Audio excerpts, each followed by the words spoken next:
tunia ngai khom diu korbru te le mihim kilung si thusim hi so pi zemsin a hin sut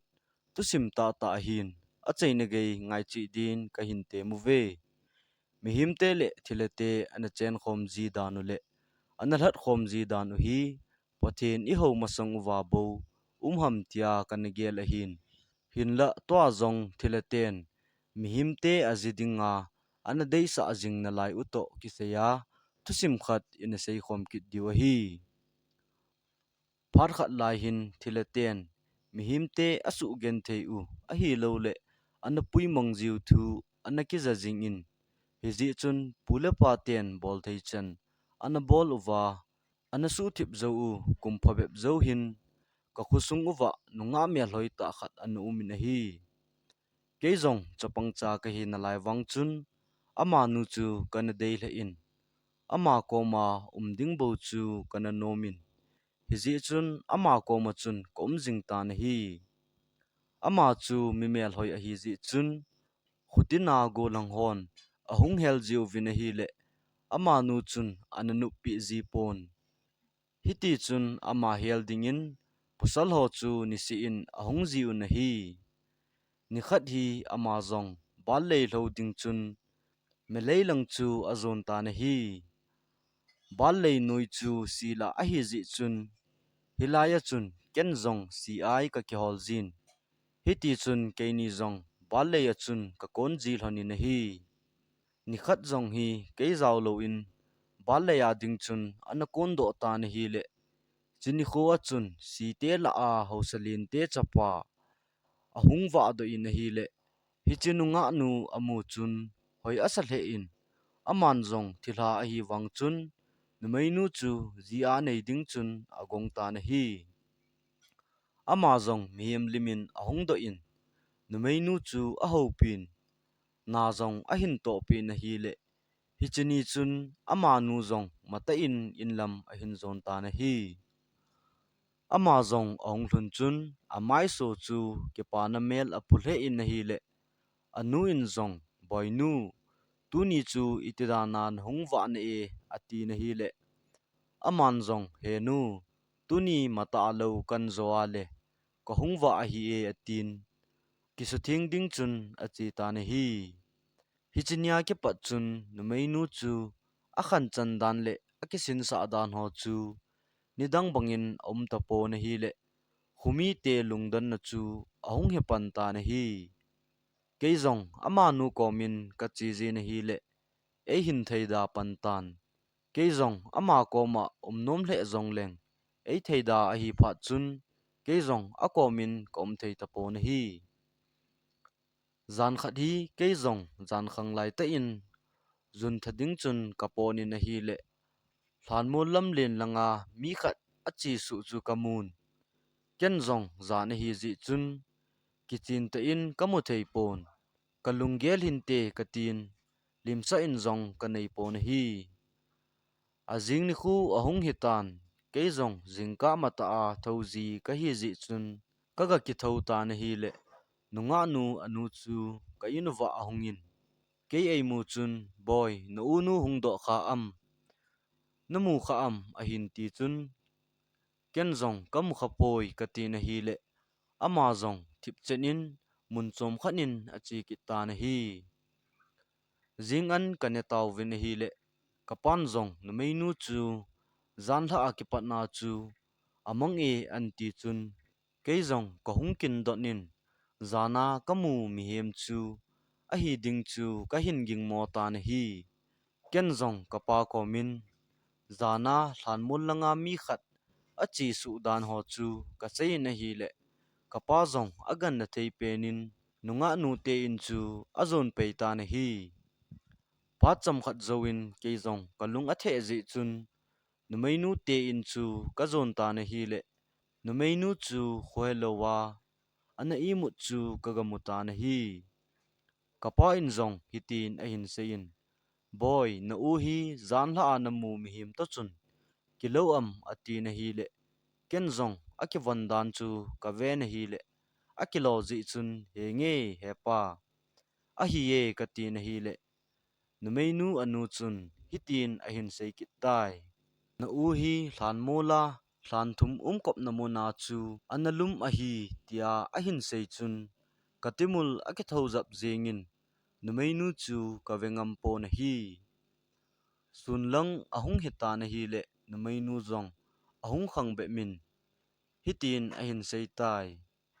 iti dana hilai muna hi ka hi ham a hin ti chun ke hon zong ima sei lowin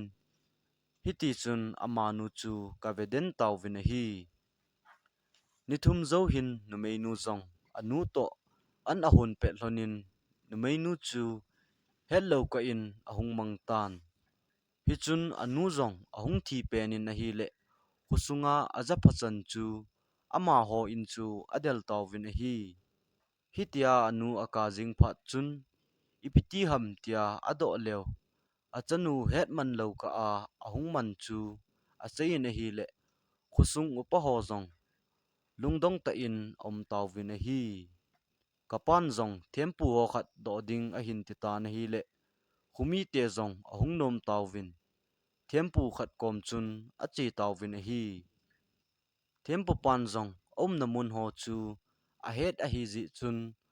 phona ko na ke het to ding ati in hiti chun khosunga golang hole upo ho zong chu ama nu holding chun a chi taw vin a hi numeinu hola chi ho zong group thumin a ke ho mun a hi le thempu pan zong hitin an sei ki ta na hi na group la ova group khat chu na zit lang ova hingphung aka thum chu hot ovin hilai achun aumu ve a hin ti pha chun group thum ho chu aki hei le un a hi le kapa ho group chun hingphung chu a hin mutaw vin a hi chupha nin kapa zong thingphung chu akal do in anuya hon numeinu manding chun kigusan om taw vin a hi kapan zong thingphung chu a hot pan ta na hi le chom khat se a ho zawin tempu pan hitin an sei ki tai thingphunga kun chun kumun lang hulan mol lang del loyun a khuti lo le na lep lo diu a hi tia a hin sei chun ama hon zong hlan mol lam chu adel su taw vin a hi le amasa a amu naw hlan mol la chun ana towin a hi kapa ho zong aga hlungun a hi le numei nun zong me siwin kapa ko ma chun heo hungkal bele chun ko ko ma na di hi ya a hin ti na hi a dan hi thilaten ama nu hi a pi uwa thingphung chunga chu a koi udan a hi thilaten numei nu chu mi himte mu thailo dia chu a bolu a hi chuphanin ama ho zong numei nu chu in langa ding chun a hin pui ki tawin a hi phale ni khu ahung chal chalin a hi le ni khat hi numei nu anu to thinglei jin aga kon ki hlan ta na hi le anu to om khom lai ta chun ahung mang kit ta na hi le anu zong akichawalin akap jing ta na hi le lo vela azapachan chun anu kom chu adal phei ki dun hitia numei nu aman kit jing chu khumi te alung dong hle un in langa hon thempu pa chu adong ki nu na hi le thempu pan zong hitin an sei ki tan thinglei a chun thilha pusal khat to ato thlani thinglei chu wa da vin tin a hin sei ta na hi le pasal hon zong thinglei chu a hin wat pan taw vin a hi le azo zo nan lo na apha pha du chun numei nun ipi na bolu ham a hin tin a hi le numei nu chu a hin mukit taw vin a hi dan hi thilaten numei nu hi ahung pi zi danu a hi ahung ki mu pi zi tingule numei nu chu mi hi min amu thailo na ding chun a sel ziu vin a hi numei nu zong ahung kap do in hitin an sei tai ipidia hitia chu mi na bolu ham ko upa akeng na sat kha pi uve atin achutika tan a hi chuphanin anun zong boy ipidia hitia kisani hi ham ke ho nelung sit zo ovam ole thilate chu na lungsit zo ati na hi le numei nun zong ka dong pa zo ka lungsit zo mi hi ma ko sangin ama ho ko ma ko le nom ka san chule in chung zong akitu zo ve atin na hi le anu zong seding halloween amo ka ta na hi ama ho zong numei nu le thilate khen na ding chun bol thei chan a bolu na hi le imacha aphat chom na zong om de po na hi thim pupan a sei pen chu ama chu a ching dinga mi khat na jing wa nga ye a khuti lo le ama hi phat si a thilaten ahung pui do jing diu a zo teng mat pha hi ta lo ding a hi ati phat chun khusunga dia akiwap thei pi pen nu to chun akiwap sa taw vin a hi ama ni chu pulanga apot do sa povin hiti chun insunga chun a he nun numei nu le aloi nu chu khawin a hi tu un hiti chun hin khu aman sa taw vin a hi nithum zo hin numei nu aloi nu zong achim be se pha chun chom khat khaw chu ga koi do ding atin aga hlamin a hi le huipi hanungin ahung nungin numei nu chu amang kit ta na hi aloi nun zong hitia numei nu aman pha nin aman zong in sung mi te komin a sei ta na hi le ama ho zong lungdong ta in aumun a hi hichinil ha chun gu ha zu in azun husung chu bon anang hla jing in a hi hitia ama hon zong numei nu a hol thailo pha nun ama hon zong lungdong ta in numei nu chu amo nga tho taw vin hi hitia lungdong ta a om lai ta un zan pung ko langin numei nu chu mi ho to na mun ko ma chun ahung to in a hi le a ko ma nu chu a king bet se nin a penin a peng ta na hi le numei nu zong ahung nui zin ipidia na chutikin ham ka hung lut pet u zong namu lo u ham an ti na hi le adang hon zong iti na hung hinam hi bango azu in go chula na che do hi be in atiu vin hi le ama nun zong ka dong ma pan kara e hung tha a hi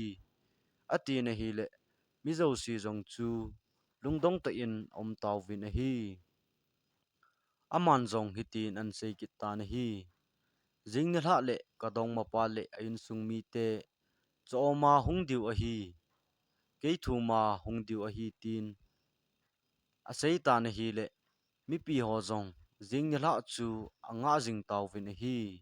mi pi ho lungela chun ahung wa a hi le amasa a akeng asat kha pi bangwa chu zep kit ding atiu vin ama hon zong hiti chun ake ho tu uvin a jing ni hla ding chun phate chan ake gong taw vin a hi a jing ni hla zan phung sagi vel hin hui ha nungin ahung nungin a hi le numei nun zong ahung taw ve ati na hi le ama nu chu athimilin athip zel ta na hi khusunga golang hon zong tingke achun insung chu aze mun hiti chun muntin azep taw vin a hi chom khat zo hin numei nu zong ahung khang do in kapum puma chun hitin a hin sei ki ta na hi ipidia mi chodoma hung chu hitia na je moham ko pa keng na je bo pi u ve a chabelu zong akila aman lo u a hitai enzole chabella a hung diu a hi atita na hi hitia numei nu le thilapa chu aki khen lo ding chu a het pha nun ama hon zong ipi ki bol le aphadem atiu vin hiti chun lungel anei taw vin a hi khuthim pu pan zong hitin a hin sei ta na hi ama nu hi iznei sa lo le thilaten aki puimang te te diu a hi tai ati pha nin ama hon zong numei nu chu apu te chapa khat to aki chen sa un a hi hichinya ki pat chun numei nu zong chu thilaten ahung vil khata povin hiti chun ama zong imacha boilo helin hin kho amangin aji acha to ki pa te in hin kho amang taw vin a hi chana hin tusim aki chai tai a chaina chan hin ngai zo si chunga ki pa thu ka hin po nge